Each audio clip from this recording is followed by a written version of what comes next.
now we're going to classify knowledge in the world. And then we have three stages of knowledge. One is when you try to explain what happens in the world through God, spirits, etc. That's called the theological state. So that is what he called the positive stage. That's the scientific stage. And then the next thing is you base knowledge only on observation and reasoning. You remove ethics. Now knowledge is only about true and false, not about right and wrong. Right and wrong is ethics, true and false is real scientific knowledge. And then you apply it to the natural sciences and the social sciences. The same methodology and the same type of reasoning is in both sides. So you study a rock, and you as a scientist look at the rock and say, oh, this is the rock. You study society, now the human being is an object like the rock. You're not part of the society, you are the scientist, you're studying it. And if you do that, you have the complete separation from ethics and science. And I will tell you how Imam Reza looks at this.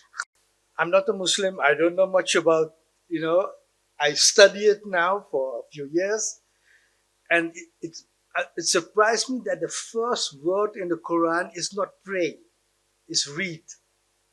So in that context, you can see that how you look at reason, and Imam Reza says everyone's friends is his reasons. His enemy is his ignorance. Reason is a free gift from Allah, and politeness is acquisition. He who undertakes politeness has power over it. He who undertakes reason increases himself through it. Knowledge unites its men more than family relations do. Kings are commanders of people, and knowledge is the commanders of kings. So you see here is the argument that reason and belief is not contradictory. There's no contradiction between reason and revelation as well.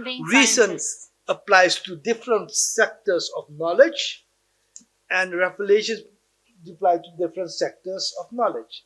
One is about human relation, the other is about how nature functions. He even goes a step further. He says, seek knowledge even if it is with the polytheist. So he says knowledge can be produced outside Islam, outside Islamic civilization.